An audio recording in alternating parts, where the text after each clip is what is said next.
All right. Welcome back, everybody, to the Stakeouts and Shakedowns podcast, episode 3. I'm so glad that you're all back with us. All of you. I'm so glad that you're back.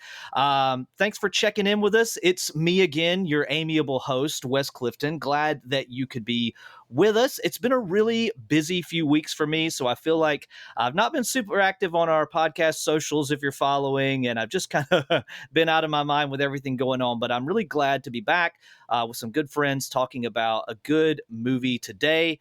My guests today are Dr. Ava Casbury and Matthew Schwartz, Esquire. So, hey, buddies, how's it going? Hi. Hi. It's going so well. Thank you for using the honorific. Of course, absolutely, of course. I don't. What is an Esquire? I think it's a title that lawyers use to make themselves seem really fancy. I had a lawyer one time that got me out of a traffic ticket, and his thing ended with Esquire, and I really like it. I just have a subscription. That's all. So okay, that counts. I'm pretty sure that's what he meant as well. I'm pretty sure that was his thing. Yeah, great. Well, I'm really glad you guys could be with us today. It's my first time having multiple guests, so I hope that it goes okay. I think it will. I feel good about it. I think so too. I feel really good about this. Great. Awesome. So I know Matt for a really long time. We have played music together off and on for well over a decade in various outfits. We were in a band together called Monday in London, and now we play together in a band called Pacifico that Ava also is part of. And I know Ava because she is connected by romance. I know. I set Matt up perfectly for a perfect Borat impression. He didn't do it. Oh, I was like, my wife. Thank you so much. Good, right? Isn't it my wife? Because everybody wants more Borat. I know they do. Great. So, guys, I just told a little bit about you, but maybe tell a little bit about yourselves for the listeners. You want me to get started? Okay, yeah. So, correct. I am his wife. My name's Ava. I am from Germany originally. That's why you hear this accent in the very back of my throat where all the German sits. I've been married to Matt for a long time, 10 years. And I am, as you said, part of the band, which is probably much more a loose term because I press a few buttons every now and then on the keyboard. Chemical engineer, that's my job. I work in sustainability, and I get to be lucky and hear Matt play music all the time. Love it. That's so sweet. You also really enjoy houseplants, knitting, gardening. Yes, I'm a grandmother. I love an early bedtime too. I'm still trying to get there. I just can't go to bed on time. When you're younger, it's like you probably have reasons for not going to bed on time, and now it's just because I don't want to. Like it just doesn't feel as good. I fight it sometimes. I'm like, I just don't want to go to bed. I want to stay up. I'm a man. I'll do what I want. Yeah. That's right. Exactly. That's what I think all the time. I'm a man. Yeah. And I'm sure you and I too. I mean, we used to tour. The way we go to sleep is with a movie or a TV show in the background, and I almost do that always on my phone nowadays too. But I try not to because doctors will tell you that that's bad sleep hygiene. Doctors and internet articles have told me that, but I have always gone to sleep with a movie or TV on, like always, as you know. And that's because when I was a little kid, I went through a period of time when for some reason I wouldn't go to sleep. And my dad must have just got tired of me going in his room. Because, like when you're a little kid, your parents need to know that you're having a hard time sleeping. Absolutely. And they need to know every time. And so I would go in their room every time. And so eventually my dad just went in the living room and like made me a little pallet on the floor and turned on the movie Hook and was like, just watch this. You'll be fine. And so that's how I got started with this bad habit. Good movie, though. Really good. Yeah, great movie. Thanks, Dad. Sorry, Matthew, what about you? I am Matthew Schwartz. I don't know that we said this or not, but we both live in Atlanta, Georgia. I am married to Ava. We been together 10 years. I know you because of music. I do music, like you mentioned, Pacifico. I also have a boutique vinyl record label called Pacific Records. I do a podcast called Moon Traveling Podcast with Aaron Sprinkle, one of my heroes and now friends. Good dude. And I do companion care with the elderly, where I just hang out with them and do whatever they want to do.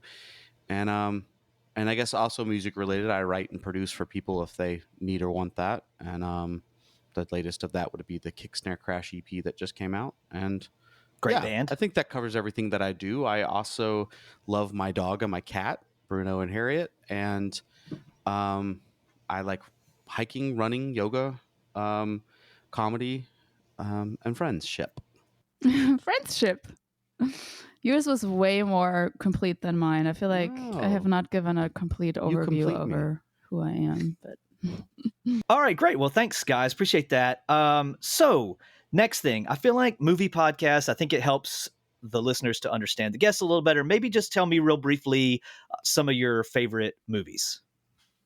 do you want me to start again? Yeah, go ahead. I was like, we're letting women have power. I love it. Thanks for letting me speak. You I can- really you can appreciate speak. that. Yes, yeah. Thank you, sir. So I know you were gonna ask me about my favorite movies, but I have such a problem with the word favorite. So We I all just do. want to put a disclaimer out that maybe tomorrow I would feel absolutely different about this. But I do really love all of the like I love Wes Anderson movies, all of them, because they're so meticulous and I feel like they're a Disney version of a good movie, like it's not always super deep, but the vibes are immaculate. So I love those. And then I love another Anderson guy, Paul Thomas Anderson. Love him for the opposite. Like it's not vibes, but it's actual life. You usually feel like you hear like an entire life story of it all. So huge fan of that. And then I think on my letterbox, I have one of my 4 favorite movies as Arrival, which I just think is an excellent movie. And I'm recently really getting slowly into horror. So Midsommar, huge fan. Finally watched the first Jordan Peele, which was what was the Nope. name? Yeah, no. That's Get not Out the was first the one. first one. Get Out. Yeah, was the first love one. that. So I love Jordan Peele. yeah, so starting to enter the horror scene. I really Well, loved. Thank you very much. One of us. What's the latest vampire guy? Nosferatu. You're talking about Sinners? Oh, Nosferatu. Oh yeah, actually, really, we just watched Sinners last night. So Yeah, I've still not seen it, and it's a recurring thing on this podcast because apparently it must be one of the best films of the year, and everybody's like, "Oh, Sinners, I loved it," and I missed it completely, and I need to catch up on it, so I'm really behind on that. Well, it's one of those things where everyone told us it was great, so we went out with too high expectations, and Yeah, it was really right. good. But I think that if I went in with no expectations, I probably would think it was better than I thought last night. my Yeah. one gripe, which is not giving away any spoilers for you, Wes, is Thank you just that so much. I would hate to do that for you, but I Thank you so really much. don't like how often they're like, by the way, this is the plot. Remember, like, oh yeah, and this is because of that. And I just Yeah, they did have this one scene where they cut to something, and you're like, I'm like, yeah, we know that. Why would I you? think people were just assuming you're playing on your phone as you're watching the movie, so you need reminders. 2025. So Yeah. I think needless exposition is sometimes really annoying and sometimes really hilarious. It can be Yeah. one or the other, but yeah. Yeah, Well, yeah. depends on Cool you're deal. watching a terrible movie or what is considered a good movie. What are Right. your favorite movies, Matthew? I love Follow That Bird. Okay. Yeah, y'all know that movie? It's the No. Big Bird movie, yeah? Big Bird movie. Yeah, actually, oh, yeah, I yeah. do love that movie. Yeah. But no, I love. I mean, honestly, any Muppet movie is pretty freaking great. But no, I love Hard Day's Night, Beatles movie. I really love that. I like Moulin Rouge. I'm a big fan of all his movies. Baz Luhrmann. I love Moonrise Kingdom. And all his movies. I like Star Wars. I'm into that. Favorite would be Empire Strikes Back. Though Rogue One is pretty friggin' amazing. Best. Pretty good. Best, absolute best. Then yeah, I don't know. I love James Bond movies. It's really speaking for your feminism over here. Yeah. I like the ones where he is taking control and not taking no for an answer. This is all a joke for anyone listening. Please do not Canceled. ruin my life. Yeah, I mean, there's lots of really, really good movies. I love I Am Sam is so sad but so beautiful. Billy Elliot was life changing for me. Finding Forrester. What's the one that had the Elliott Smith song that was really big? That had Robin Williams in it. Robin Williams. It's the first movie with Matt Damon. Oh yeah, that one. Oh, are you talking Not Your Fault. about Good Will Hunting? Good Yeah, Will Hunting. that's Yeah, right. that one's really amazing too. Yeah, I like That good is a acting. good movie. I like good story. Well, cool. This is good because you guys, most of my other guests have kind of had very similar movie taste to me. So you guys kind of have a lot of the ones Matt was saying were ones that I like, but some were not, and some that I've never heard of. And then, a lot of Ava's were ones that I've either never seen or like I'm not a big Wes Anderson fan. Don't shoot me. No, I get it. I get it. I have So a this is partner good. who's This really is not good. into that at all either. Less of an echo chamber than usual, maybe. Yeah. Okay, great. Well, another question, and once again, you might not even have, you can just say pass or whatever, but I was curious if you guys, and you could even say today's, I guess, I was curious if you guys have a favorite buddy cop movie. Honestly, we were just talking about The Nice Guys the other day. It's a really good That's one. a great movie. But it is for sure The Other Guys, because this is such a monumental movie for us. Like it's part of our relationship, really. So Yeah. it's my favorite one. Would In Bruges be considered a buddy cop movie? I've not thought of that. I've not seen that in a It's really long about time. two guys, and they both work together. I mean, they're not cops, though. I guess that's the thing. They're not Well, cops. here's my thing. We've had this debate on this podcast a couple times. I'm willing to be a little loosey-goosey with whether or not they have to be cops anyway. Yeah. Well, know. okay, if they don't have to be cops, there's that. But also, one of my favorite buddy movies, I guess, Hear No Evil, See No Evil. I mean, Okay, great. Awesome movie. That's a great movie. amazing movie. I've never Also, we didn't watched mention earlier, I am wearing for people can't see because Right. you can't see, a Rocky tee. I'm a Right. big fan of the Rocky lineage. As And am I. clearly there's buddies in there, like the trainer, right? Absolutely, and Rocky. yeah. Clearly Yeah. they're solving crimes all over. Apollo Creed, Duke. Rocky Sullivan. Hey, I need Yo. you to. Rocky solves many injustices with his fists. Yeah. All right, cool. So finally, last thing is, have you guys, and we can do it quick, have you guys seen anything recently that you would recommend for listeners? And it doesn't have to be new, by the way. You can have watched an old movie. Hold on, I have too many thoughts all at once. I just recently rewatched what's that movie called? Is it called Masterminds with Zach Galifianakis? Oh, great movie. Yeah. I don't think I've seen that. Oh, it's so Oh, funny. it's so funny. Yeah. It's based on a true story, quote unquote. Yeah. It's But Okay. it's so funny. that's really Kristen really Wiig's good. in it. And speaking of Adam McKay, I really liked his movie Vice. Oh, I did too. Yeah, I That did was too. a really Yeah. good movie. I have not seen that one. I need to watch that. I liked it Oh, very okay. much. Yeah.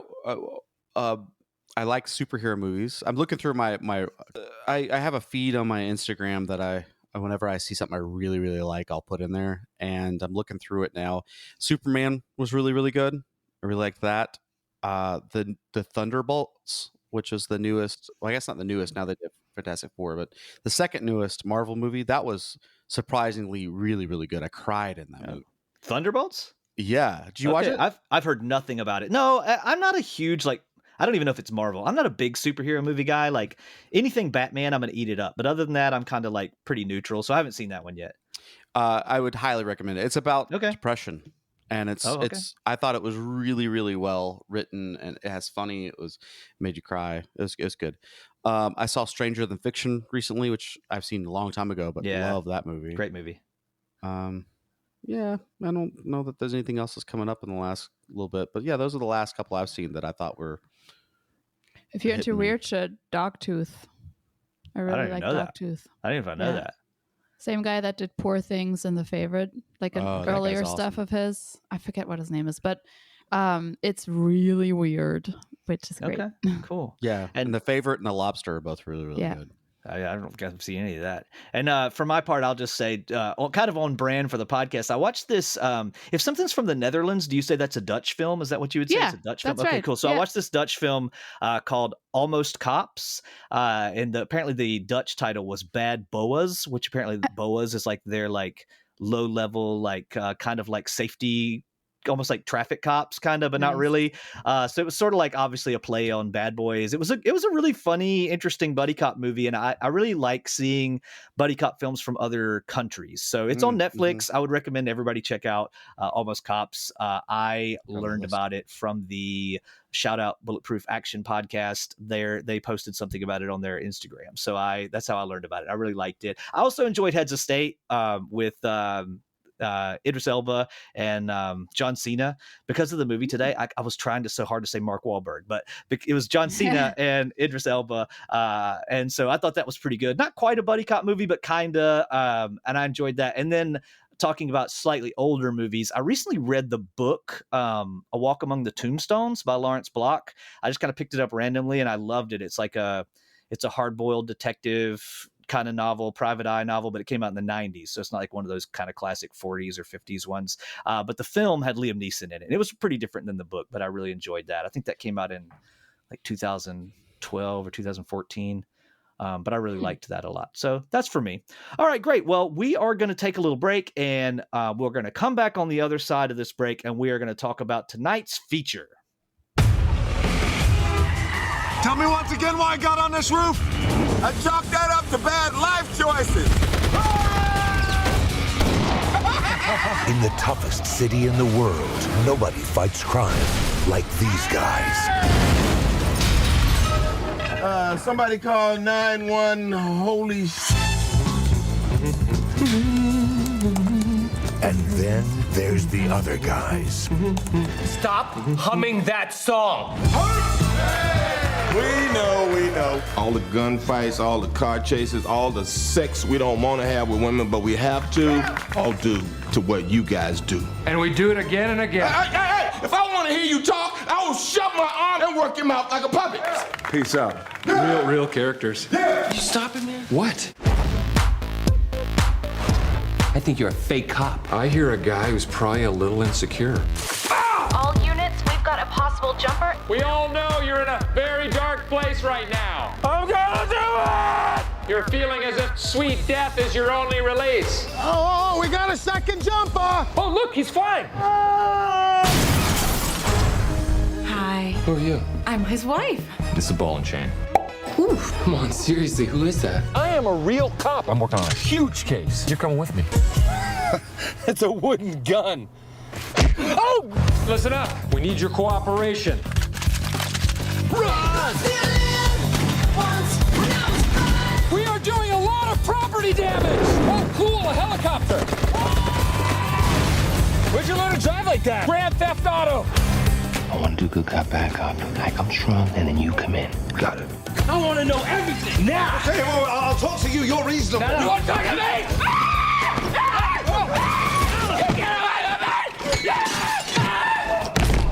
I thought you said bad cop, bad cop. I am a peacock! You gotta let me fly! Pick another bird. Peacocks, they don't fly, Terry. They don't, do they? Just let them have it, Captain. The other guys. How do they walk away in movies without flinching when it explodes behind them? There's no way! The movie industry is completely irresponsible for the way they portray explosions! And we're back. And we're talking Hello. oh yeah, I've got you guys now. The Other Guys. So this was a 2010 film. I just looked at my notes and I realized I thought I'd pulled up the wrong notes, but I've got them. This is very professional podcasting here. So this is a 2010 film that I really enjoyed. I saw it way later than 2010. And also, this is the first of my episodes where I've chosen the film specifically for the guests. Pretty early on in this, I had thought about wanting to have you guys on, and I had thought about this movie specifically for you all because I first saw it at your place. I don't remember exactly when, but I'm sure it was at some point when we were recording Self-Care, I think. Okay. I think when we did the vocals for that. But I was down there and we watched this movie. And I really enjoyed it. So first off, I just wanted to say, do one of you guys want to handle the plot description? Not to throw you for a loop. I can do it if you don't want to. Well, I don't have that in front of me. I mean, I can make it up, but I think that's something well written. So no, I don't have anything well written. I just wanted to know if you guys wanted to describe it or if you want me to read something off. Yeah, read something. Let me see what it says, and I'll tell you if it's wrong. Okay, great. Well, you've called my bluff. I'll be right back. I'm going to go grab the box. Hold on. Oh, I have the box. It was right here. Misfit in white. Okay, I have to wait for him to get back. Yeah. He's gonna have to edit all this. Hey, I've got the box. Okay, I too have the box. So All right, let's see if our boxes say the same thing. You ready? Okay. All right. So I've got mine here. All right. So Misfit NYPD detectives Gamble and Hoyts, Will Ferrell and Mark Wahlberg are sentenced to life behind the desk.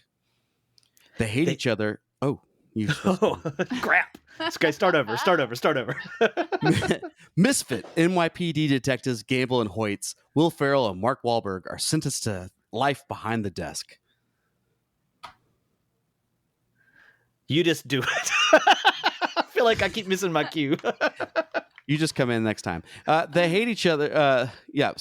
Sentenced to life behind the desk. They hate each other and the monotony of their meaningless jobs as they are forced to live in the shadow of two biggest and most badass cops in the force, Samuel L. Jackson and Dwayne Johnson.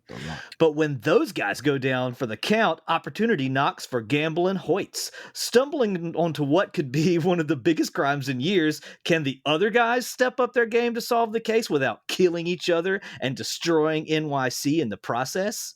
From the director of Step Brothers and Talladega Nights, and that's the rest of Talladega Nights. Kim, yeah, whatever. Doing great, Bobby. Yeah, we should do that. Great. We should do this for a living. We absolutely should. And what people don't know is we do. So great. Well, at least we've determined that our box descriptions are the same and that we are excellent readers. Yeah, and that's what matters. That's what matters most. Well, cool. Awesome. So I think that's a pretty good description. People hopefully have seen this film. I really enjoy this movie. I think it's a really good one. I want to just real briefly give a few of the facts, like the basic facts about this movie. So the director of this is Adam McKay. It's not a name that immediately jumped out to me, but that's possibly because my focus is always on like action movies and horror movies and stuff. And he's a big name, I would say, in 21st century comedy. As that plot description told everybody, he was the director of Anchorman and Talladega Nights and also Step Brothers. So that makes sense because this movie to me feels like sort of like the buddy cop version of those movies. Like it's right in line with that same type of comedy. The score was by John Bryan. I'm assuming that's how he pronounces that. Yeah. The writers are Adam McKay, the director, along with Chris Hinchey.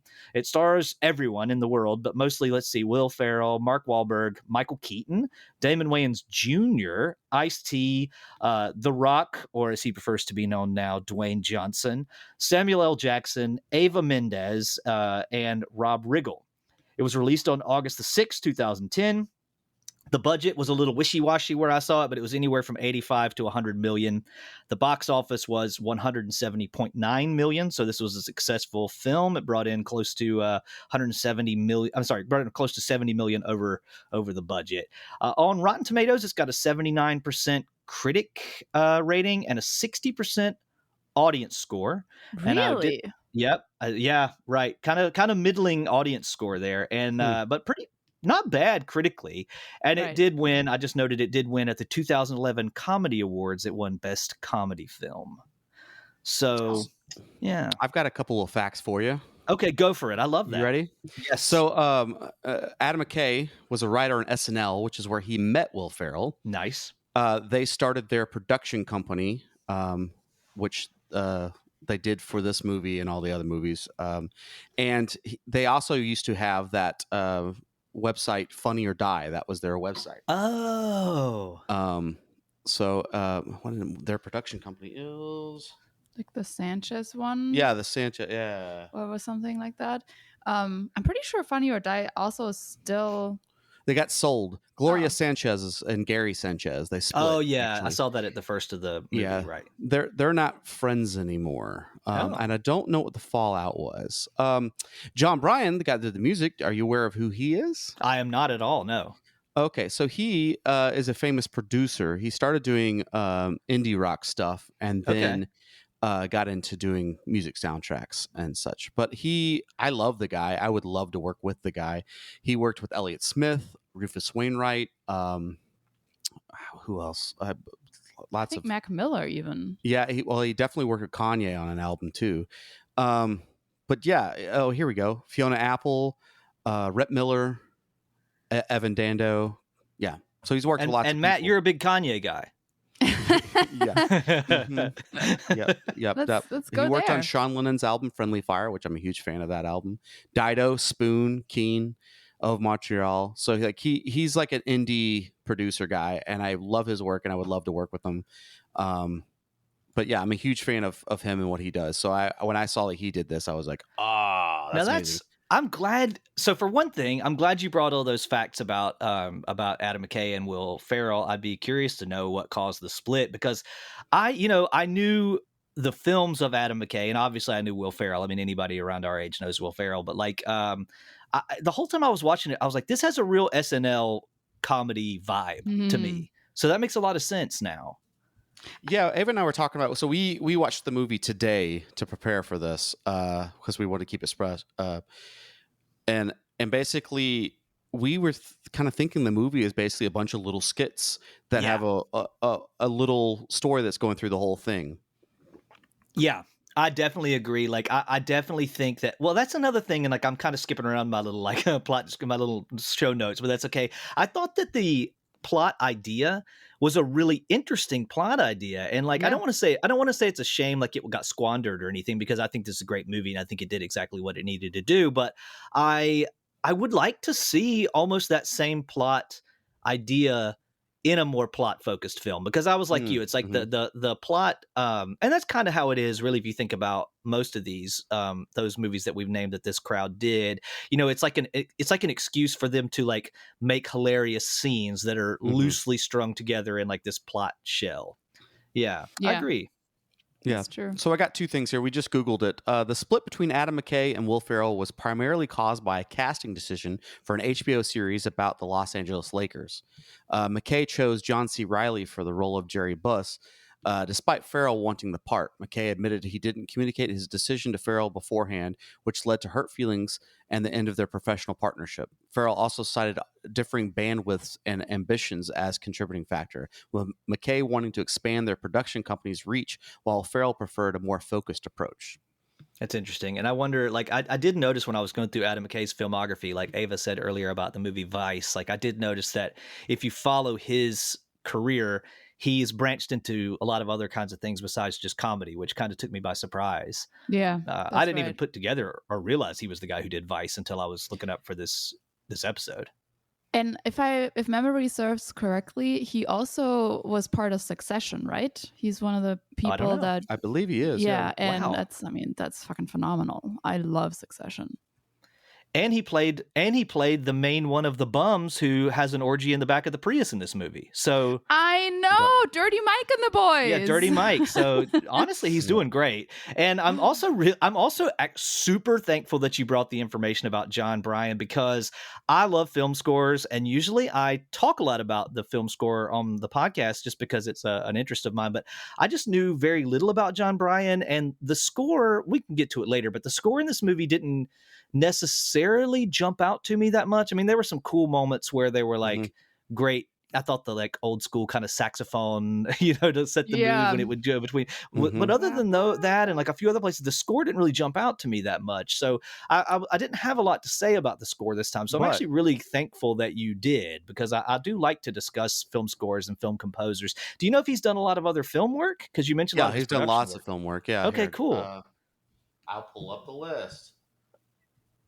Dude, the internet's amazing sometimes. I know. Sometimes. I mean, when your internet works. He did Eternal Sunshine of the Spotless Mind, Punch Drunk Love, Magnolia, I Heart Huckabees, Lady Bird, Step Brothers. Was there anything else we've heard of? This is 40. This is 40. Christopher Robin. Ooh, The Breakup. That's a good one. I mean, he's done lots of films. So a lot of movies I haven't seen and one I have. Okay, cool, great. So now I've seen Step Brothers and this. So I'm sure we might get to it or whatever. But the song that was written for the film, "Pimps Don't Cry," that was sung at the very end by CeeLo and Eva Mendes, was written by him, Adam McKay, and Will Ferrell. They did the Nice. lyrics, he did the music, and then sang by CeeLo Green and Eva Mendes. But there's a scene in there where they sing it, and so then they made that an actual song. And then they have a music video for it on the Blu-ray. I know That I is saw correct. that in the special features. I was going through the special features. I bought the Blu-ray just so I could like do some research for the podcast. And what's funny is like most of there's a few behind the scenes things that are informative. Most of it's just like extended comedy bits that didn't make it into the movie, and then the commentary track, I like to watch commentary tracks. It was just their moms. It was like they called it the momentary, and it was just like Will Ferrell and Adam McKay and Chris Hinchey's moms talking about the film. So that was kind of interesting, but I didn't watch the whole thing with that commentary. I didn't either. I didn't know that part. So we don't have, we're old school. We don't even have the Blu-ray. We just have the DVD, and it just has extended and deleted scenes.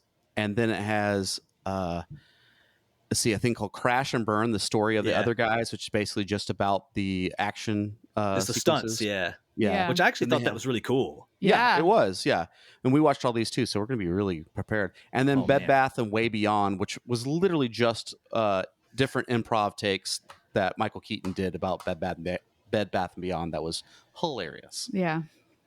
Well, that's cool. So the main thing I wanted to ask you guys about, because like I said, this is the first time I've chosen a film specifically for the guest. So I know you guys have some history with this film. I already said I've watched it I guess I'll say 2.5 times, because I watched it once at you guys' place a long time ago. Well, several years ago, not a long time. And then I watched it earlier this week, and then I watched it today on time and a half so I could make it through and kind of refresh myself. So I've watched it kind of 2.5 times. But what is the backstory with you guys in this film? What's your experience with this movie? Okay, so oh my gosh, it literally is part of our relationship, like I said earlier, because it was the very first movie we ever watched together. That is true. When we met each other, so it wasn't like the very first time we met, but the very first time we hung out.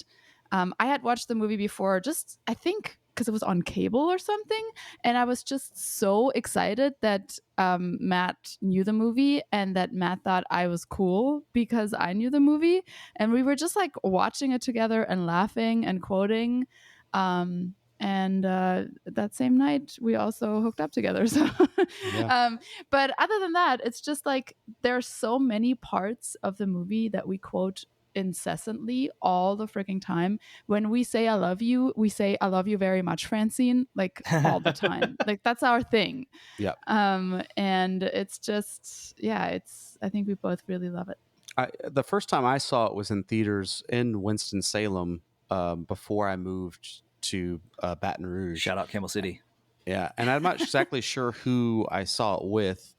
I would have assumed you were there, but you said you saw it for the Not first time. I, no sir. Yeah. So yeah. Thanks for the invite. If you're listening to this and you knew that you saw this with me, let me know. But yeah, I saw it there, and then I loved it. I bought it, and then when Ava came over, I think that was a time where it was between cable and having apps, and so I just had DVDs and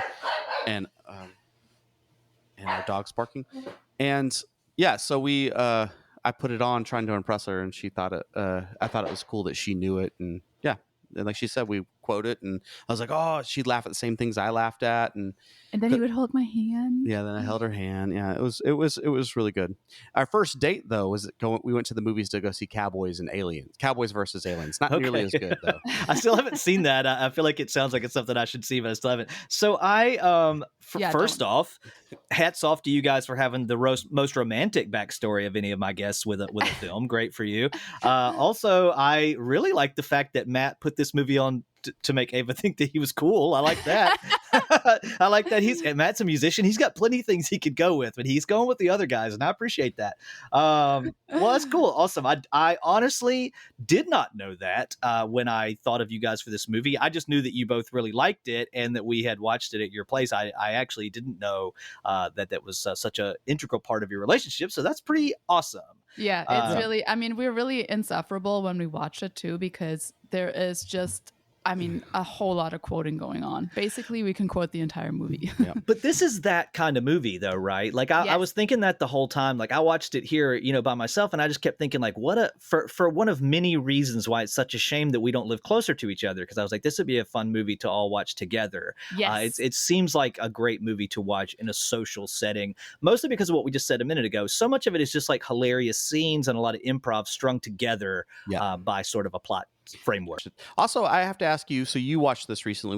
Did you Yeah. watch the theatrical or the unrated version? So both. I watched the unrated earlier in the week, and then today on my 1.5 speed, I watched the theatrical. Okay. So I've watched both. I will confess, and maybe it's because I'm not as intricately familiar with the movie, I didn't spot a ton of differences. I mean, there's only 9 minutes difference, which I guess is significant, but I'm assuming it's just on rewatch, it felt like maybe some of the comedic scenes were shorter.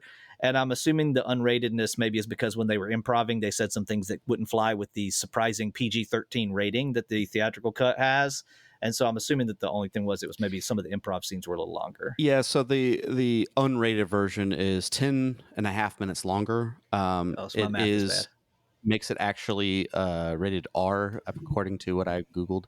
But it includes extended scenes. Many of the existing scenes are longer, while additional dialogue or gags that were cut from the theatrical release were added. So, yeah, that's what it is. The main scene that is in it that's not in the other one is that whole scene with the table, right? Isn't that different? With the table? Yeah, where he moves stuff on the table. Isn't that not in the original version? Oh, Yeah, I think you're right. the Yeah, I art think you're right. show. The art show, yeah. Yeah. Yes, Man. That's not. You're right, because I'd forgotten about that because I watched the theatrical version earlier today, and then that wasn't in it at all. Yeah, That's Doesn't interesting. represent our I will culture say I either. definitely preferred the. Did you guys lose me? No, Nope. you're here. Okay, great. Okay, cool. I'm probably going to cut most of this stuff out, but just in case any of it gets in, listeners, we've been having a lot of trouble with connectivity, and so that's it. So, I think that the unrated version is a lot better, and the reason that I say that is not because I'm like, I don't want to watch PG-13. I actually kind of thought it was cool that they could make a funny movie and still be PG-13, but I think that the unrated version is just, when I was watching the theatrical version, there were certain scenes where I was like, man, that seems abrupt. Like it seems like I feel like you get a little more out of the characters Concise. and their interactions in the unrated That's true. version. Yeah, I agree. I agree. And I mean, for all of the things that we said about this movie being basically just skit after skit, which it's true. I mean, there's so many quotes in there. I feel like nowadays, just one part of this being funny in a movie would be like a hilarious movie. But the fact that there is a good plot behind it, that runs through the entirety of the movie and actually has like a point to make at the end, I feel like that really rounds it up. It's not just hilarious and silly, but it actually makes a good point. And it's an interesting idea. I was watching some of the special features, and Adam McKay mentioned that kind of the basic idea, which I mean, I guess we all know, but it just kind of occurred to me how simple but how interesting of an idea is. It's a cop who's pretty much unremarkable. He's in with all these other people who are trying to be the action heroes, but he's like an unremarkable, just like desk cop, and he just accidentally stumbles onto this major crime that, because everybody else is trying for glory, would have probably gone under the radar of most of these other people. Exactly. And then the other guy keeps a great idea. always wanting to be like, hey, these drug dealers and Colombian drug lords. And like, where are you getting this? It's one of my favorite things about the whole movie is every time Hoyts is like, they're Colombian drug lords. And it made me laugh every single time that he'll be like, he could be involved in all kinds of drugs. And finally, the guy said, specifically when they were talking about the inspiration, they mentioned that Hoyts wants to be like Miami Vice. So Will Ferrell wants to sit at his desk, and Hoyts just really wants to be like Miami Vice.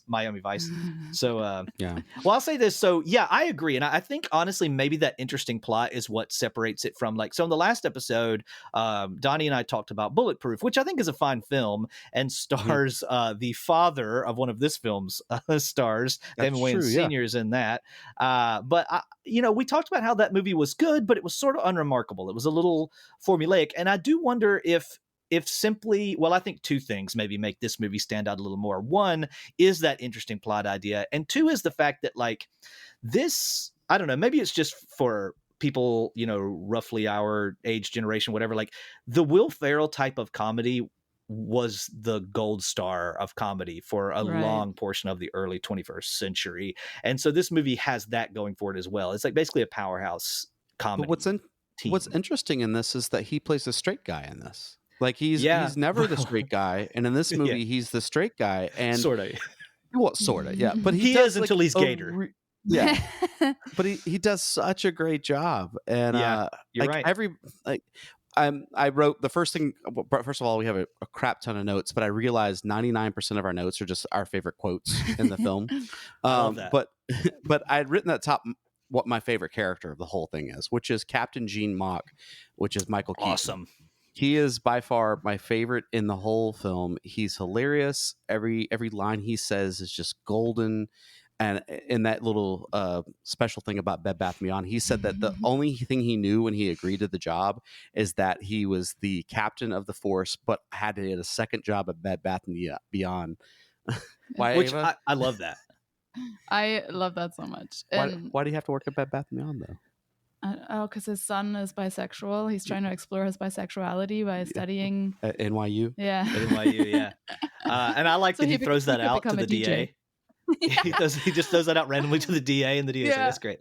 And the DA says, tremendous. Yeah, tremendous. I thought Michael Keaton was awesome in this too, and like I really liked that character. Another kind of repeating trope of the buddy cop genre is like the angry, disaffected police captain, and everybody does that a little differently. You know, we talked about how in 48 Hours and then played for comedy later in Last Action Hero, it's the same guy, like yells and screams and gets really mad. And in this one, Michael Keaton is more like just like, I don't know if the word is like flummoxed. He's just more like, you guys are stressing me out. I'm trying to do this other job at Bed Bath & Beyond, and you guys are stressing me out. Like, he's like kind of nice. And then especially when they go see him at his other job, he's like, "Hey, Alan." Like, he's really happy to see him there. Yeah. You coming for the bath mats? Yeah. So I thought it was great. And I agree with you. I think he's really good. And I will say that, like, for me, I really liked Martin and Fosse. I really like the kind of like, there's, for people who, hopefully everybody's seen this movie, but the kind of interplay of this film is it's between 74th thou. Why did they only steal that much? For me, there's three main sets of cops. There's Danson and Highsmith, who are like, to me, that's where most of the parody of this film lives, is with Danson and Highsmith. Like, they are an extremely exaggerated version of your, Martin and Riggs and or Murtaugh and Riggs. I don't know why I said Martin. Murtaugh and Riggs from Lethal Weapon, and all the guys from Bad Boys and all that. Like, it's kind of like they're a amplified version of that. Then you have Martin and Fosse, who are like trying their best to be the cool cops, but just not quite getting there, And then you have Hoyts and Gamble, who we've already discussed. Like, Gamble's not interested, and Hoyts really wants to be Miami Vice, and he has anger problems and a backstory where he shot Derek Jeter by accident. So he's a biracial angel. Yeah. But yeah, so I really liked Martin and Fosse, and I will say that's another thing for me that like stands out more in the unrated cut, and maybe some of the extra features, the extra scenes and stuff, is just like, if you watch the theatrical version of this film, Martin and Fosse are not in it as much. But if you give them a little chance to shine with their improv lines, they're doing a lot better. And I thought they were really funny. Yeah. I mean, they have so many golden lines too. The whole like, "What are you gonna do though, bar mitzvahs?" I mean, that's hilarious. Yeah, he's like, "I took the belt off my neck. I took the belt off my neck and I left." Get the heck out of there. Yeah, bar mitzvahs. I love that. And then I like the part when they're like making fun of his, as a Prius driver, I will just say, like, I really appreciated all the Prius humor in this film. And I did appreciate. Yeah, I did. Yeah, it gets great gas mileage. I think my Suburban crapped one of these last night. With a dental dam? So I really liked all the well, it was like good-natured Prius ribbing, but also in the end, that Prius got the job done. I did read that they had 3 different Priuses for this film, one of which was equipped with a racing engine. So mine doesn't come equipped with a racing engine yet. But it does get great gas mileage. I will say that for her. And the environment thanks you. Well, that's good. And since you're talking about the different buddy in the buddy cop movie, the Damson and Highsmith is so interesting to me because I remember when it came out, they weren't in any of the trailers or previews. At least I don't remember them being in it. So when I saw it and I saw that there was Samuel L. Jackson and The Rock, I was like, oh, they're in this? And then, spoiler alert, if you haven't watched the movie, go watch it now. When at the beginning they're doing, like you said, over the top stuff, and then when they jump off, these people are going down zip lines, and they're like how are we going to catch them? They're like, we'll aim for the bushes, and they jump 100 feet off this thing. There wasn't even an awning in their way. They just show it. They show them like, fist bump and then jump together and then just splat on the ground. And I remember being in the theater, and once they hit and died, I laughed so loud and no one else in that theater was laughing. And I was just like, well, they're missing out on like, what is happening? Am I crazy? That was hilarious. You're a sick man. You're a sick man. No, it is funny. And like, I think that humor is funny just because it made it make a lot more sense to me when I once again watched some of the extra features, and Adam McKay was like, yeah, the reason they do this is because they've just like bought into their own hype so much that they just they think they're invincible, Yeah. And I really love that. But I think what I love most of all is like, I had a question about this movie that I was going to ask you guys, which is like, is this movie a parody? I've seen in some places it referred to as a parody. Would you call it a parody? I don't think that there are parts of the movie that are parody-like, but I feel like the movie itself has enough to say that it's not like Scary Movie for Scream. Yeah, right. I would say it's an homage more than anything. Yeah, I think that those sometimes run a pretty close line between parody and homage. I think, and when I was watching it, to me, most of the parody seems centered on Danson and Highsmith. And I think that's what makes it really funny, is because, that scene where they're just like, we're untouchable, we're going to jump off this building, and then they die is a great like subversion of the genre, right? Because if you watch like Lethal Weapon or Die Hard or any of those kind of old action movies, like the bad guys, I mean, the good guys, not bad guys. The good guys are basically invincible, right? Like they get blown up and shot and tortured. And then the next scene they're like fist fighting, and I love all that, but it's just really funny to watch them be like, we got to go. And the heroic music plays, and then they just splat on the sidewalk. It's pretty great. Well, yeah, they have that whole scene in this movie too, where Hoyts and Gamble, they are going to the insurance company, and then it blows up. And they're like saying that, like if you, I wrote it down looking for it. But basically, walking away from an explosion. Yeah. How do they make it look how do they walk away in movies without flinching? I call bullshit on that. Yeah, he's like, it's scalding my skin. Yeah, he's like the Millennium Falcon after it blew up the Death Star. He's like, that's bullshit. And then the other one says, how dare you badmouth Star Wars? It was all accurate. But like, it showed that they actually could be hurt and such too when it came to the real characters. So that was good and interesting. Yeah, that's true. Yeah. That's also, sort of the heavy of the film, the Australian guy at that moment when they blow up that insurance company, he just says, I love bombs. I love bombs. I thought that was a really funny line. Like, I missed it the first time I watched it today. He just went, I love bombs, and didn't say anything else. Perfect. That actor, unfortunately, is no longer with us. Oh, that sucks. He was in the first season of Ashoka. Did I say that right? Ahsoka. The Star Wars show. Ray Stevenson is his name, and he passed away. So they had to recast him for season 2. I didn't even know that. But yeah. Well, rest in peace. That's sad, but yeah, he did great in this. What are the 3 things that he loves, Ava? Oh my gosh. I definitely know it's Kylie Minogue. Yes. The small dimples just above a woman's butt cheeks. Uh-huh. Now you're saying beautiful features. Thank you. Features, yeah. And the look in a man's eye when he knows I'm about to hurt him. I thought he did great in this, and he was great as sort of the heavy. I like that scene a lot. I also thought that the Urshan was an interesting character. Yeah. And watching the behind the scenes stuff, they mentioned how that character sort of changed as they wrote it. Like at first he was going to be sort of your typical like sleazy baddie, and then he became this sort of like eclectic kind of like weirdo just sort of guy. Yes. Yeah. Like a kind of a bumbler a little bit. You've got a choice, Jersey Boys or Mamma Mia. My favorite line that he says in this whole movie is when he's like, or I can give you both $10 million to walk away. It's not a bribe. And Will Ferrell goes, it's absolutely a bribe. You're offering us money not to do our jobs. And he just goes, not a bribe. Like, I just really thought that line was delivered so well. I just really liked that a lot. And the first time they come to his office, I've always wondered this. He's watching what I believe is SpongeBob SquarePants porn. Is that what you guys also thought it was? I don't know enough about SpongeBob. I think he's playing a pornographic video game. Oh, Because he's like, you got the choice. You could walk the plank or you can take your panties off. yeah, but I thought that was one of the characters in SpongeBob, and the other one was supposed to be the. I also have never seen yeah. SpongeBob, so Well, I don't know a lot about SpongeBob. I just assumed it was some sort of pirate adult film. yes, yeah. I thought it was like he could actually choose actions, but maybe it's just a film. Either way, he's working hard and he's doing good work for his clients. That's So right, we know exactly. that about him. We know he loves musicals and he works very hard all day. There was a Oh really my funny gosh. scene in the I guess maybe this wasn't on you guys because some of them are only on the Blu-ray. There was a Blu-ray feature called Why Are There Brits in This? And a lot of it was just Adam McKay and the actor who played Urshan, whose name I can't remember right now. Alan Cummings. Okay, great. Thank you. And it was just them kind of trading insults back and forth. And Adam McKay was pretending like, yeah, in England, their culture is still basically like the 17th century. Like they live in huts and they don't understand, how to make films. He's like, they don't understand filmmaking. And then when it came back to Urshan, he was just like, Adam was really generous with sharing his collection of, he calls them adult films.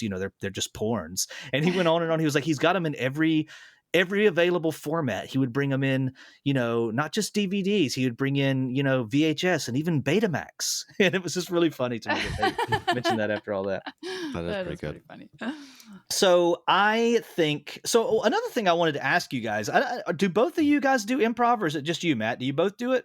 Or is it We just both you? We both do it. Okay, cool. So obviously there was a lot of improv in this movie. I don't have any kind of background in improv other than being a fan. I listen to Comedy Bang Bang sometimes, so I feel like I know a little bit about it, but I've never done it. But just like I thought it was cool, and I mean, I guess it's kind of a feature of all these movies, like your Anchormans and Talladega Nights, that how much of it was improv? Like how many of the lines were improv?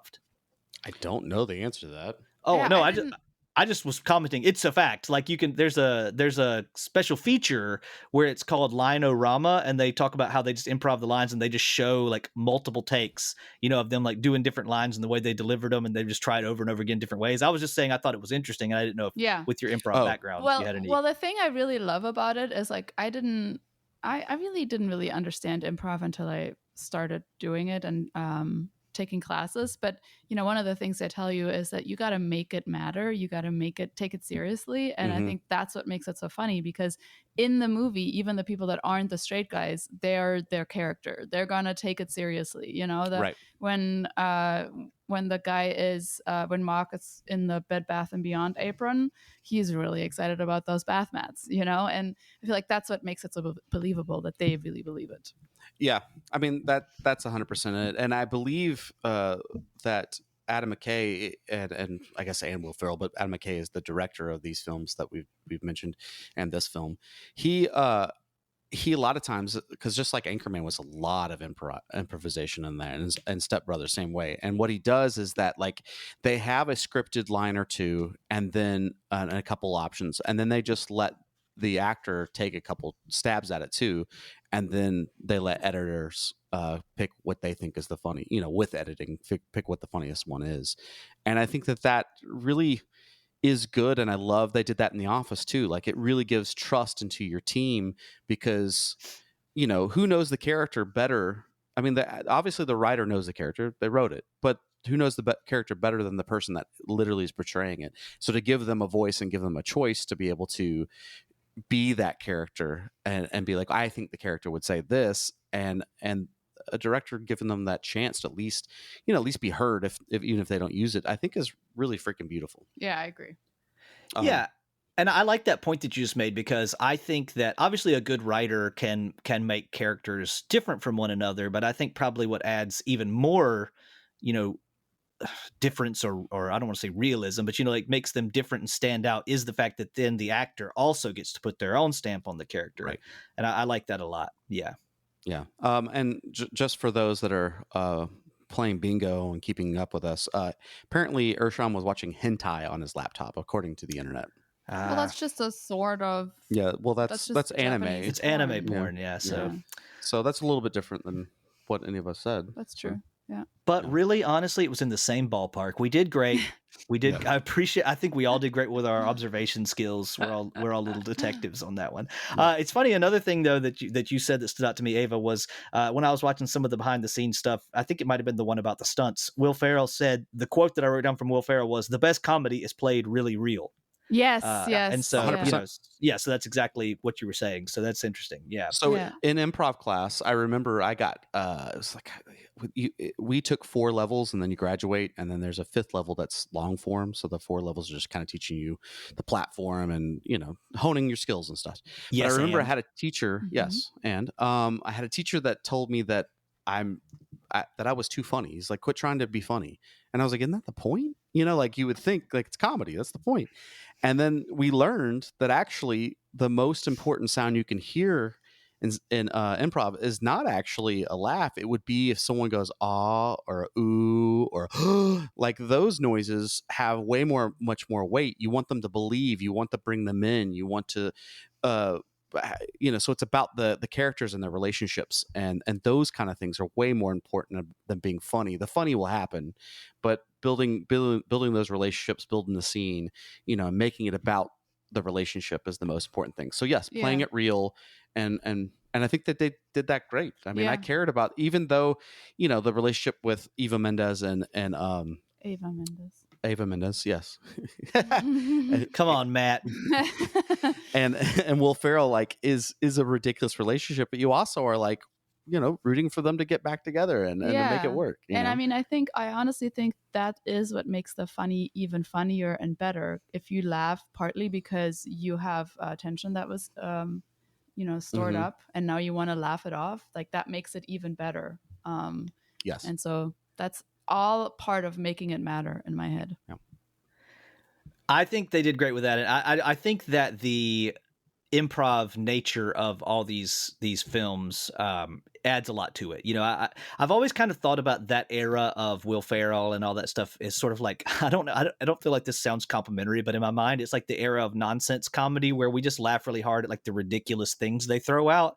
And I think they build a lot of those lines through what Matt just said, like kind of playing off the script and then just being able to just like go free and like do as many takes as they want of just saying crazy things. And I think that's how you get some of the funniest, most quotable lines of any of these movies, Mm-hmm. Yeah.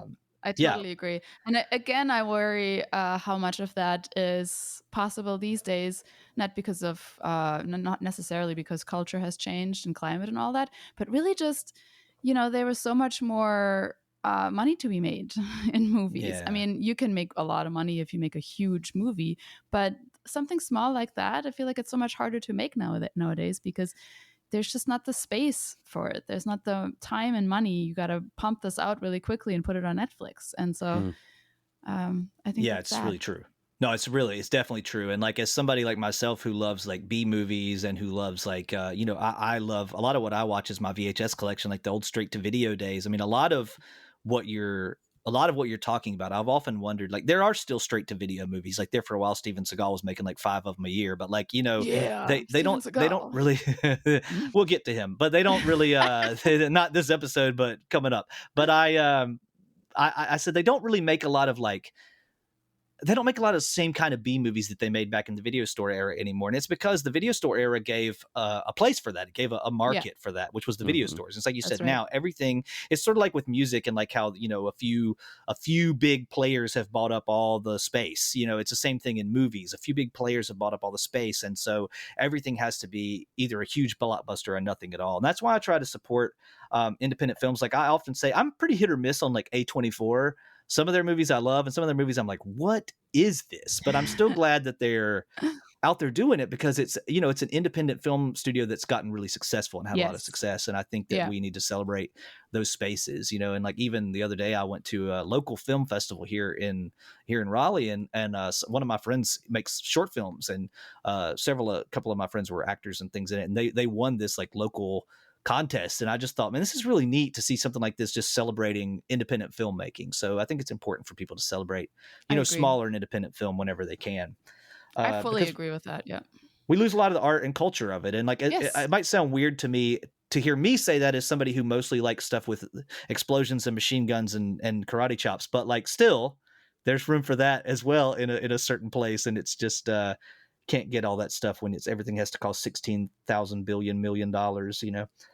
Yeah, and also, I mean, I know this is maybe taking it a little bit too far, but I feel like not just does that help with independent people who make independent art, but it literally, I mean, it contributes to activism in a way, because Sure. you are just allowing people to contribute and add to the zeitgeist and say Yeah. their, say Yeah. their piece. And you do that through art. And if that falls away, and there's no platform for that anymore, then nobody will be heard. I agree, and I just think that, you know, and it's fine. We can do whatever we want. This platform, we can do whatever we want. We can go as far Right. as we want. But so I think that they can't shut us down. But I think that I agree with you, and I just think that, like, you know, the smaller indie films, hopefully they'll find a place to live, because it adds a voice for everyone, from anyone who's trying to look for some deep introspective meaning, to someone like myself who just wants to go see a bunch of people who are blowing stuff up, but on a smaller Hell level. yeah. So, you know, Yeah. Well, yeah, great. Well, if so you're- I'm glad. Well, Go, ahead. Matt. Go I for was Matt. just say, if you're in the Atlanta area, these are the theaters that we have frequented or that we suggest to go to that are independent theaters, and one particular video store. So there is the Springs Theater, which is where we go the most, independently owned. The Plaza Theater, which is one of the oldest. The Terra Theater, which owned by the same people. Landmark Theater. There's a Starlight Drive-In, and then I have taken Awesome. you, Wes, to Videodrome. Oh, I love Videodrome. I was glad you were going to bring up Videodrome. I really love Videodrome. I have to go down there every time I visit you guys. Yeah, and they do the Videodrome partners with the Plaza and the Terra, and so they do. They have a person that works at Videodrome. They rotate. They pick a movie each month, and then they show it. So I guess 2 a month at the Plaza and the Terra, and you never know what it is. Sometimes it's something crazy. Sometimes it's something, you know, really, really good. Sometimes it's something goofy, you know. But yeah. I need to send it to you. There's like a Grindhouse film series thing that's being done in Atlanta that keeps popping up on my. I don't have it in front of me, but keeps popping up on my socials and recommending it to me. And I'm like, oh, I wish I could be there. Well, while you're touting some of your locals, I'll also say, hey, if you live here in the Triangle, you should always be going to the Carolina Theater of Durham. They do the retro film series every weekend on Fridays, and that's where I basically live on the weekends. And also, obviously, we have an Alamo Drafthouse, which is great, but it's not necessarily independent anymore. And we have here in Raleigh, we have the Rialto at 5 Points. So people should definitely support that. Video store wise, we have Acme Rewind, which is in Greensboro, not in the Triangle, but I love Acme Rewind, and I think everybody should go there and just check out some old films. So another thing, Ava, that you brought up a minute ago was, I think it was you, maybe it was Matt, but I think it was you, was the dynamic between the Gambles, between Ava Mendez and Will Ferrell. And I will say that was one of the things that stood out to me the most from my first watch, which was several years ago, to now. Like, before rewatching it, I definitely remembered their interactions as just being like so funny to me. My plain wife, my plain home. Yeah, I mean, it's just, She doesn't have the biggest boobs I've ever seen. They're not the biggest, not by a long shot. Yeah, it's just absolutely hilarious, because by any measures, Ava Mendes is scalding hot, and he treats her like she's just some, annoying broad, like big old broad. Yeah, he calls her big old broad. And she likes to wield it. Yeah.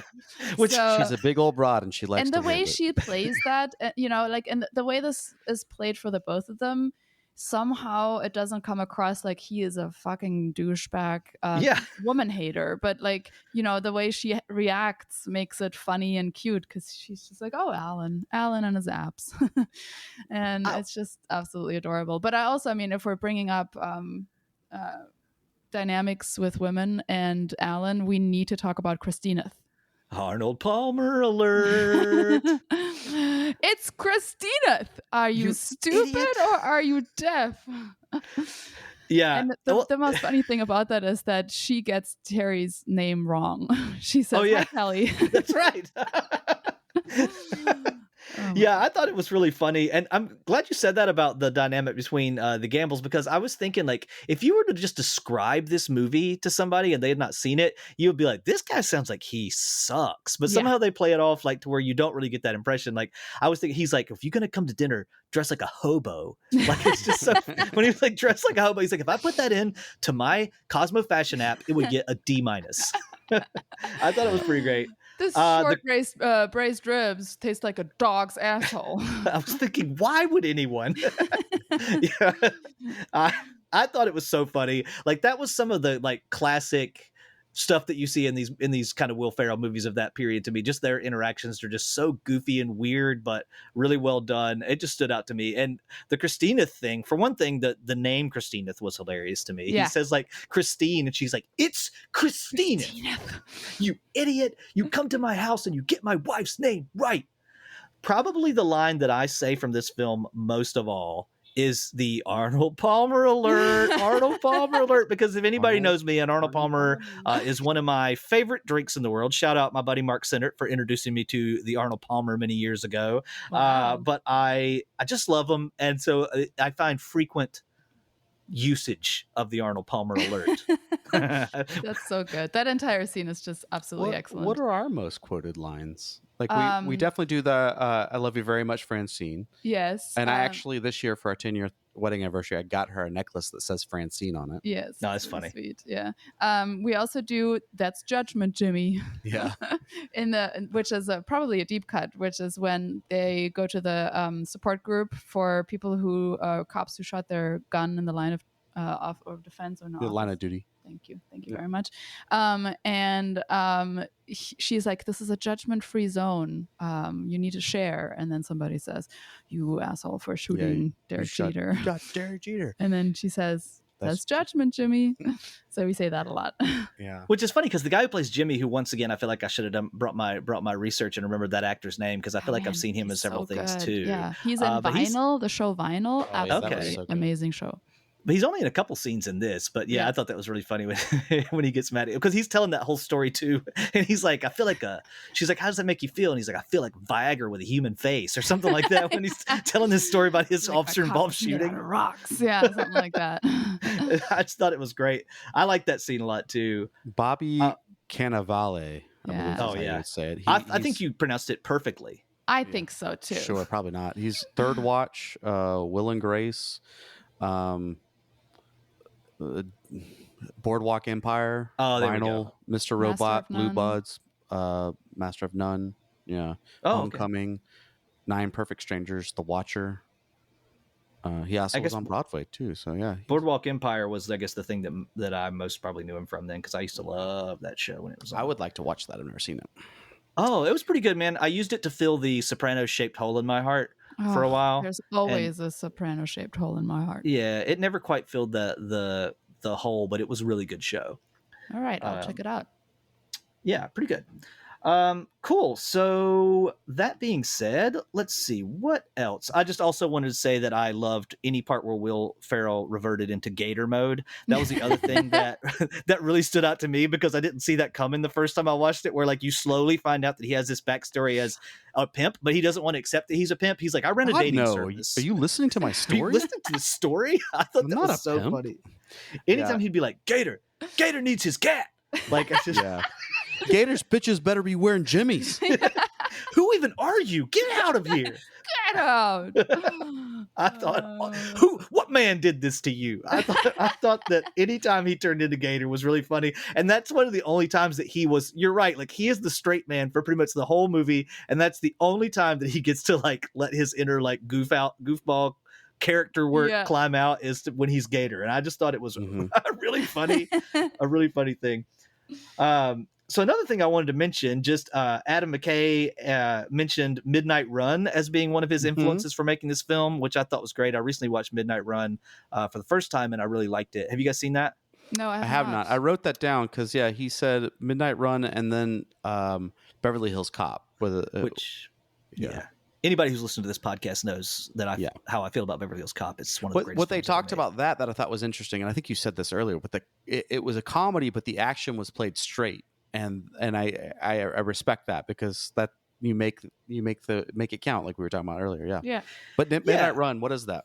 It's a movie with Charles Grodin, R.I.P., and Robert De Niro, where Robert De Niro plays a bounty hunter who who gets the job to go track down this white collar criminal who's kind of on the run he's on the run from the mob, I guess. Like so they want to bring him in for to be a witness against the mafia, but he's on the run because he's worried for his life, and so Robert De Niro gets this job to like bring him home. It was a really good movie. It's also directed by Martin Brest, who was the director of Beverly Hills Cop, and it's a lot of the same people from Beverly Hills Cop. It has a Danny Elfman score. It's a really great film. I think you'd really like it a lot.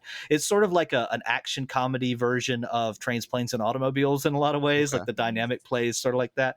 I really liked it. And of course, I love the Beverly Hills Cop influence as well. Yeah, it's funny. I had mentioned that like a lot of these buddy cop movies, they can a lot of them are action comedies, but they can run the gamut from being more comedy focused to like straight action in some of them. And I did think this one was definitely on the more comedy side, but when they did have action scenes, they had really cool ones. Yeah. Yes. Yeah, and that was also in that special feature was saying that it was shot on location in New York City and that everything was practical. Like at the beginning when they're going down falling to their deaths, they actually had their stuntmen on wires and the scene at the beginning too where they had the car go into the bus and then slingshot out of the bus into the Trump building, which so glad that Trump's building got destroyed in this. Yes. Big fan. But all that was done practically, and they showed it, and that was really cool because I can assume that, but when you assume in movies, you're usually wrong. Well, you assume what? No, that's all real, Oh, yeah. I really enjoyed that crash and burn feature about the stunts. I think it's really sad that stuntmen, as far as I know, still don't have or stunt people. You still don't get you still don't have an Oscar for stunts. Yeah, that's pretty crazy. I signed a petition several years ago because like how ridiculous, like so much of what we love about movies comes from the stunts, and they really like put themselves on the line to make these great stunts. And I really liked that feature. It added a lot to me to know that how they did some of those great action scenes. And that's also the one where they talked about one of my favorite scenes in the movie where they called it the Gauntlet, but it's basically when they had David Ershon, and they need to get him to the bank to stop the transfer where they're stealing the police pension fund. And so they have to basically get through every bad guy imaginable that we've been building up this whole film in a Prius. And so there's just like this huge action chase scene that feels like it could belong in Bad Boys or Lethal Weapon or anything, but it's done in a Prius, and they're doing like pit maneuvers where they're like spinning the cars around in a Prius, and just it was one of my favorite scenes in the whole film. Yeah, I thought it was helicopters shooting guns. I thought it was so awesome. It was a great action scene. One of my favorite things about that too is it has one of my favorite musical moments from it. It has Monday Monday by the Mamas and the Papas. And I love it when you have a song like that it really doesn't fit the moment, but also fits the moment so perfectly. Yeah. Like that did. By the way, I looked it up. Yes, stunt actors were not able to get Academy Awards until it is now going to be started. The first time it will be available is in 2028 for movies that come out in 2027. So there you go. I applaud that because I remember signing a petition a long time ago, and I just thought this is crazy that like so many of these stunts like are so dangerous, and they make the movie so much better, and they don't get like everybody else gets one, but not them. See, your signature helped. I feel like any of us can make the change. Did you see that movie Fall Guy that came out last year? I didn't. We really wanted to, and just somehow didn't end up making it to see it. You would enjoy that, but it was directed by I guess by a stunt person, and I don't know if he wrote it too, but basically the stunts in there are incredible, and they're all practical, and it's basically a love story to stuntmen, stunt women, stunt people, and the story's actually pretty decent too. I would definitely check it out. Yeah, I really want to. Like, it's just kind of. I feel like it's like so many things. Like I feel like there's some times when I just have a hard time making it to the theater, and then once I've missed it in the theater, I have a hard time catching up on stuff. But I really would like to see that. I need to move it up my list a little bit. So a couple things just sort of like getting towards the end here that I wanted to point out. I did want to point out, so this movie came out at the same in the same year as another buddy cop sort of kind of parody that I actually haven't seen, but it's on my list. I own it, and I want to watch it because I'm hoping to do it on an upcoming episode, which was the movie Cop Out with Bruce Willis and Tracy Morgan. Have either of you guys seen that? No. Oh, I've heard of it. I've never seen it. It has a Harold Faltermeyer score, which Harold Faltermeyer, if anybody's following along, they probably know is one of my top, if not my top favorite film composer. And so I've got the score and I love it. But I recently somewhat recently purchased the movie. I don't want to see it. So I've not seen it and you guys haven't seen it either. So I guess we can't comment on it, but it was a Kevin Smith directed movie and it was not a success. It was not a big success. Came out around the same time. And I just noticed that apparently a lot of reviewers favorably compared this movie to Cop Out.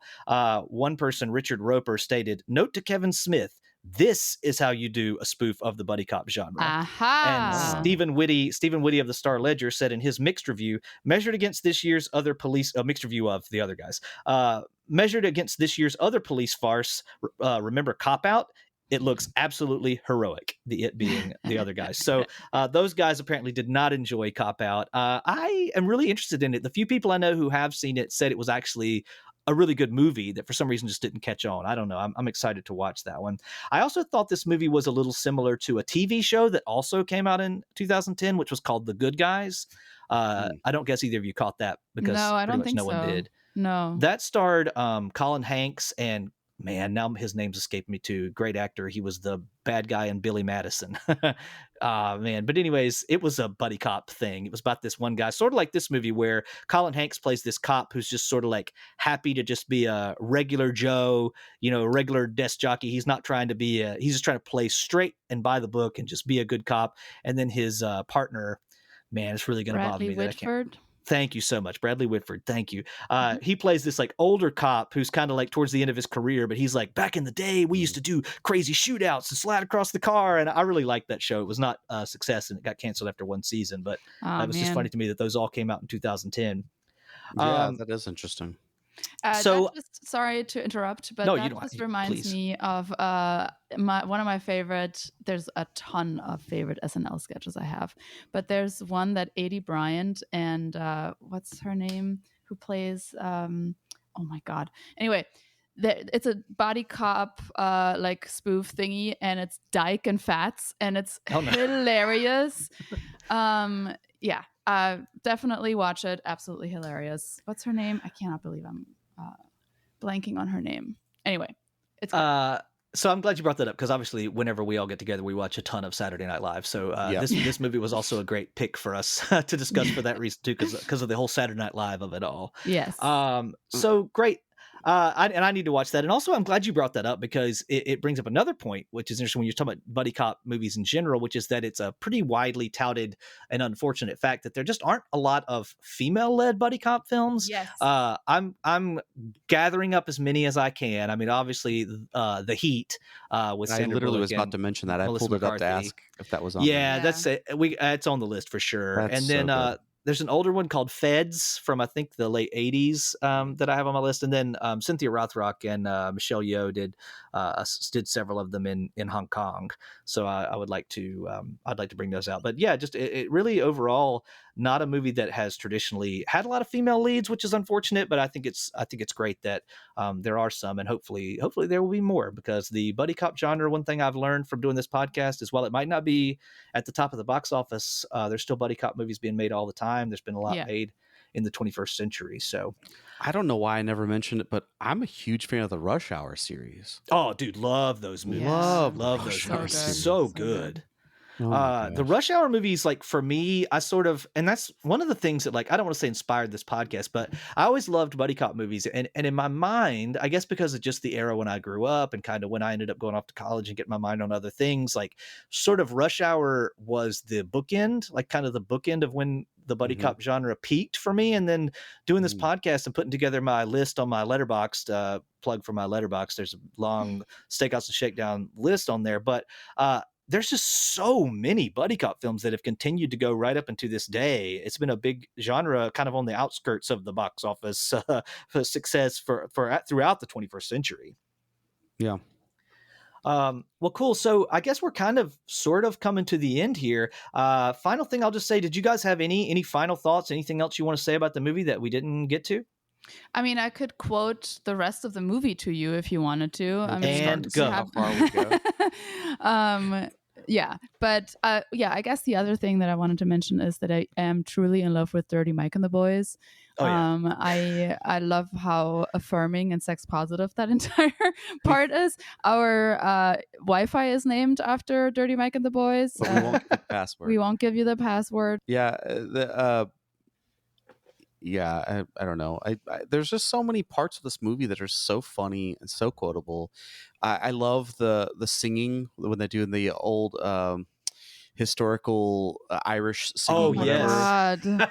And all their Harry Potter books were burned. I like when he says, "It was consensual." Like, that part made me laugh more They than any have other their part. way with her. And then they're saying it's full of rich history. Yeah, you like singing these sad songs? Yeah, they're full of rich history. And you like just said Harry Potter books. Yeah. I really love that. I mean, the scene where the one we quote the most, where they go and see what's Terry's girlfriend's name? I can't remember. Oh, Francine. Because sees Francine at He loves her very the much, Francine. at the ballet. When she's practicing ballet, and he's like, "If you were with me, you wouldn't have to be shaking your ass here for dollar bills." And she's like, "This is a ballet studio, Terry. These bars are horizontal."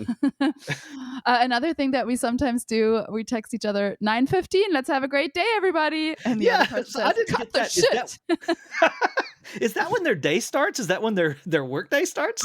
I'm couldn't assuming, or that's just maybe what he does every. I have no idea. Okay, I don't know. It was pretty funny, but just kind of out of nowhere. Yeah, true. So you actually just reminded me of another thing that I wanted to point out, which is how much I love all the running gags that go throughout this movie. Yes. I love a good running gag, and so this one has several. We've already mentioned the one where like Mark Wahlberg constantly brings up drugs without any connection or reason. It was maybe one of my favorite things about the whole movie. Every time he'd be like, "Oh, it could be Colombian drug lords," or he's like, "This guy could be connected to the cartels," and Will Ferrell's like, "Where are you getting this? What's happening?"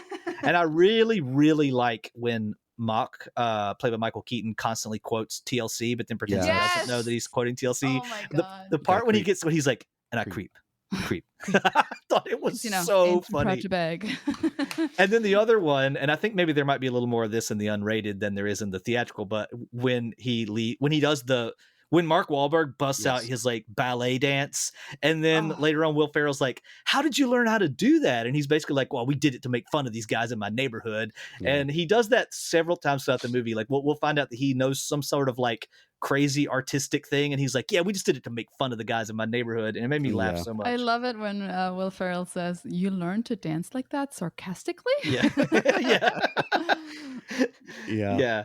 So I The- thought that was great. So good. We're big fans of the Little River Band. Oh yeah, LRB. Yeah. I always keep 6 discs in my car. Yeah. Yeah, I mean, there really is so many. Also, the gag with Will Ferrell, how every woman is so into him and they can't figure out why. Yeah. You know, What's the deal with you and hot ladies? I don't know what you're talking that about. that one lady, when she Wow. first sees him, she goes, "Pantera," and I just like it made me laugh so hard. Oh man, I mean, Awesome. honestly, they're all just it's so good and it's so rewatchable. I will also say that there was a time where we would go out a lot more and I was still drinking and we would have this movie on at night when we got back. You know, we would make like Yeah. cheese fries or something and watch it, and we would only ever get to half the movie and then fall asleep. So Yeah. it's nice to watch the movie from the beginning to the end. Wes Yeah, doesn't yeah. drink anymore, but that's how it is for the which Thor movie is it that you and I have watched only half of? Oh yeah, that one. It needs to be pointed out that I guess both of us, but at Ragnarok. least me, I know was stone sober. We just turned it on way too late. We kept falling asleep. Yeah. Watch the first. Yeah, half that of was funny. Ragnarok. Is that Ragnarok? Yeah, it's the Yeah. third one, I guess. Because you were like, "Wes, it's so good." Because as we said earlier, I don't really follow the Marvel movies too much. You were like, "But you'll love this one. It's so good." And at the time we were playing music, I guess it's when we were doing the Monday in London reunion was. show, and Yeah. so you would come in for rehearsals, and we turned it on and like way too late, and we went to sleep like after the first half, and then we tried it again later after the show, and you're like, "We're gonna make it this time," and we still didn't. And can I tell you something? I don't know if I have yet made it. No, I think we finished it. I think we No, finished it one I think day. there was a third time. I think you were in Georgia, and we stopped. We Yeah. started it halfway through the movie. Yes, that's So correct. that way Yeah, we that's only right. had to watch the second half. That's so funny. That's right. So yeah, well, awesome, guys. I'm really glad you could come on and do this. Especially, it means a lot when people love the film and can talk about it from a place of love like that. I love the backstory with it. Thanks so much. It's great to get to hang out, even if it's through this virtual means with some of my great friends from another state. So thanks. Can for I say doing this. one more thing about this movie? You certainly can. You At the absolutely very can. end, when it ends, and he's done this with a couple of his movies, I really did appreciate that Adam McKay was giving us a lesson. And the first thing is how a Ponzi scheme works. And then he goes into telling us about like the $700 billion TARP bailout, and that how much money each American would get if they were to have given that to us rather than to a corporation. Also about AIG's bonuses, how they got $1 billion in bonuses, and 71 of the owners or whatever, but big people got bailout bonuses. Like after the bailout, they got bonuses, and then also how us, the lay people, that 47% of us, we've gotten a 47% loss in our 401ks from 2004 to 2009 because of all this. It's all related. And all that kind of information is amazing that he'd share that, and B, really important that we are informed like that. Yeah, I agree. I also think it was yes, it's very important to do. And I really am glad you brought that up, because I was just talking the other day about how I think it's great when a movie has a message, but I don't think anybody likes to feel preached to. And this was in a film, and this was a really interesting way to have that message and put it out there in such a way that the movie never felt preachy, but it also kind of summed up the message, which when I was watching once again the behind the scenes, I think it was the actor who we say Alan Cummings, is that his name, who played Sean? Yep. He was pointing out, he was like, like in the olden days when these kind of movies, the bad guys would be drug cartels and things like that. But he's like, in our day, the bad guys are white collar criminals who are stealing money from the regular people. And I was, so in a way it does have a message, and it kind of really emphasizes that at the end. So it's a great point. I'm glad you brought that out. And I think that brings things full circle too with what we were talking about when it comes to supporting independent and local places. So I mean, no matter what you're doing, and this is by someone that literally just filled out his Amazon cart before I got on here. Oh my gosh! Which doesn't mean we don't have to buy it from there. We can look at that stuff in the cart and get somewhere else.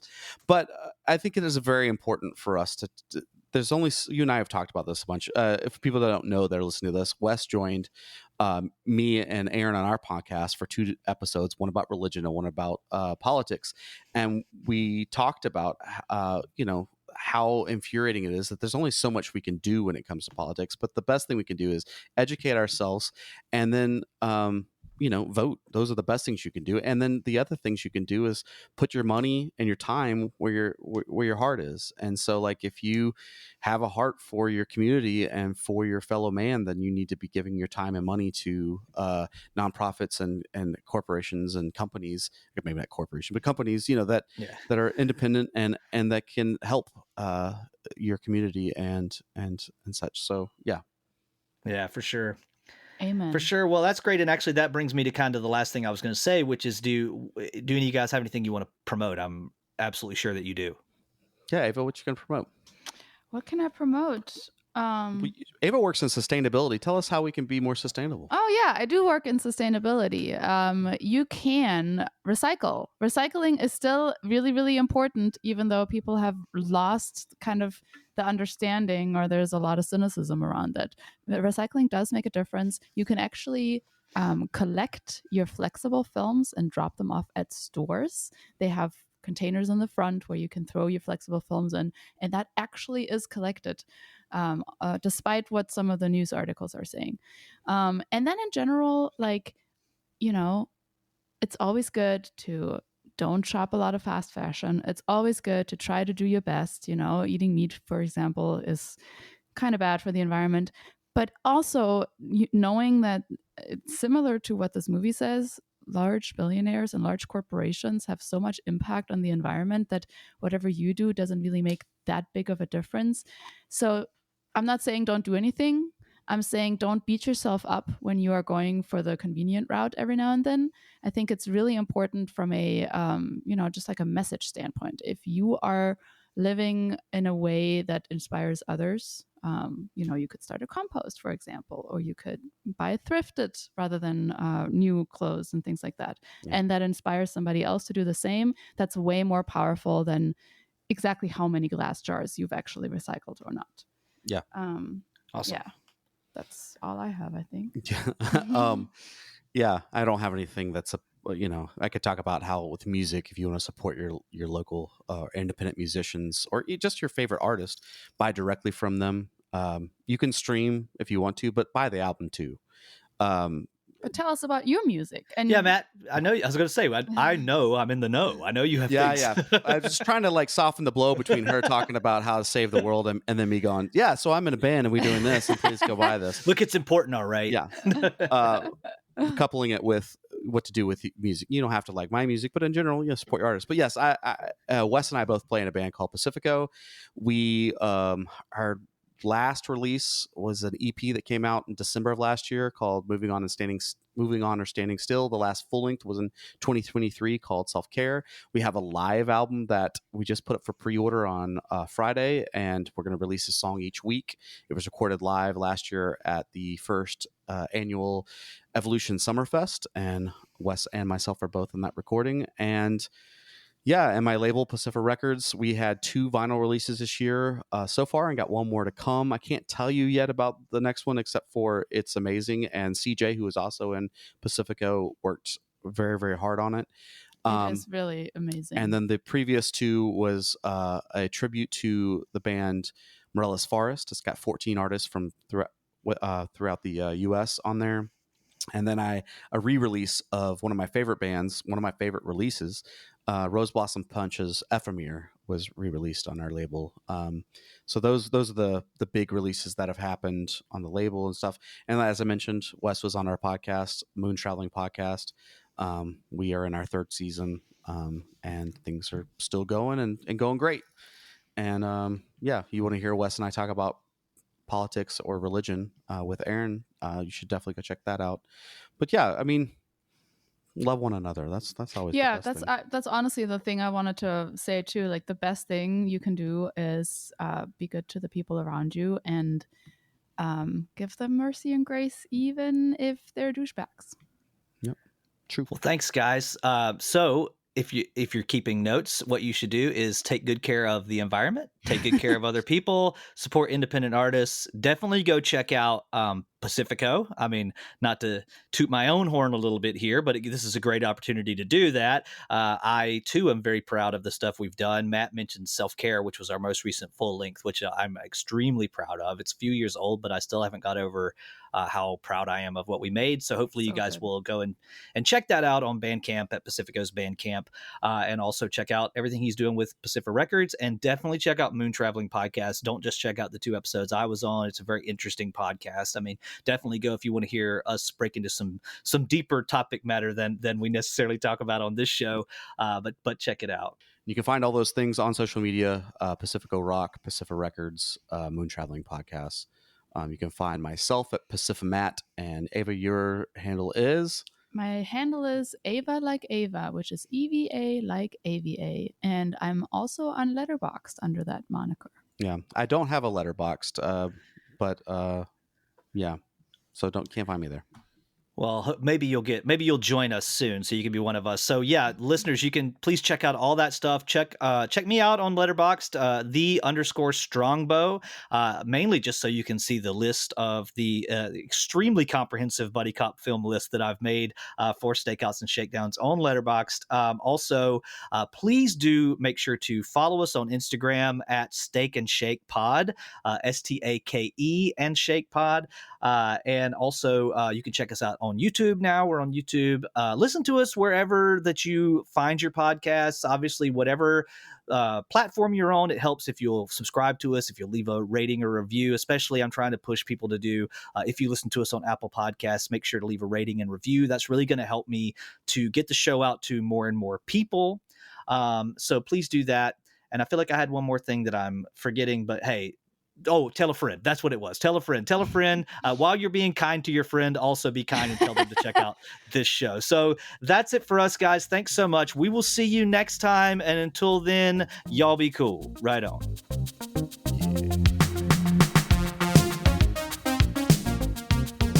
Psst, psst. Hey, everybody. Sorry, I got to duck back in here and say a couple things. One, doing a little research for this episode, I noticed that we said Alan Cummings played David Erskine, but in fact, that actor's name is Steve Coogan.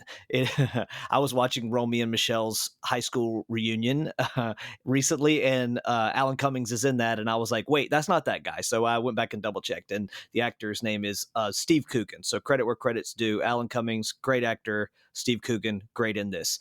The other thing is, I think you guys probably thought I was going to forget to do my little buddy cop crossovers, but I'm not. So let me just throw some of those in really quickly. So this movie, we've got Damon Wayans Jr. As I mentioned, his father, Damon Wayans, has some buddy cop credentials, but for him himself, he would later go on to do a movie called Let's Be Cops, Damon Wayans Jr. Mark Wahlberg has been in The Corruptor, Two Guns, and Spencer Confidential, which I haven't seen Spencer Confidential yet, but it appears to be buddy cop-ish, so I'm counting it. Michael Keaton, I put in the RoboCop remake. I haven't decided yet whether RoboCop is a buddy cop film. I mean, it's Murphy is a robot and his partner Lewis is definitely, there's a dynamic there, but who knows. But Michael Keaton was in the remake. The Rock was in Central Intelligence with Kevin Hart, I believe. He was in the Fast and Furious spinoff Hobbs and Shaw, which I think counts, and he was in the Get Smart film from, I think, 2008. Samuel L. Jackson was in Die Hard with a Vengeance and National Lampoon's Loaded Weapon 1. And Will Ferrell himself had an appearance in the Starsky and Hutch film. And also he was in Holmes and Watson. I haven't yet decided if Holmes and Watson are buddy cops. It's a good question. Probably not by the conventional definition, but who knows? But anyways, there's our buddy cop crossovers for this time. All right, till next time, y'all be cool. Right on.